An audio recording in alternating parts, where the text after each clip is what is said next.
പരിശുദ്ധ മാതാവിൻ്റെ നോമ്പിലേക്ക് നാം പ്രവേശിക്കുകയാണല്ലോ.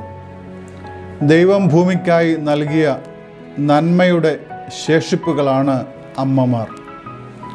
അവർ പൂക്കളെ പോലെയാണ്. പിഴുതെടുക്കുമ്പോഴും സുഗന്ധമാണ് നമുക്ക് നൽകുന്നത്. പരിശുദ്ധ മാതാവ് ആശ്രയിക്കുന്നവർക്ക് എല്ലാം ആശ്വാസത്തിൻ്റെ ഒരു തുരുത്താണ്.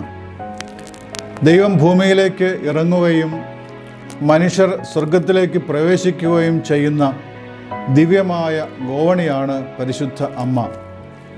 ഈ നോമ്പാചരണം നമ്മിൽ മനുഷ്യത്വത്തിൻ്റെ മാഹാത്മ്യത്തെ തിരിച്ചറിയുവാനും പരിശുദ്ധ അമ്മയുടെ കൈപിടിച്ച് യേശുതമ്പുരാൻ്റെ പിന്നാലെ സുവിശേഷ വഴിയിലൂടെ നമുക്കും നടക്കാം.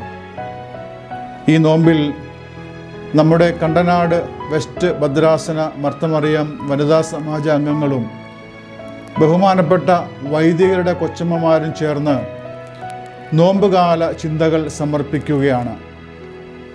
ഈ ചിന്തകൾ നമ്മുടെ ആധ്യാത്മിക ജീവിത വഴിത്താരകളിൽ ഒരു പുത്തൻ ഉണർവ് ഉണ്ടാവട്ടെ എന്ന് പ്രാർത്ഥിക്കുന്നു.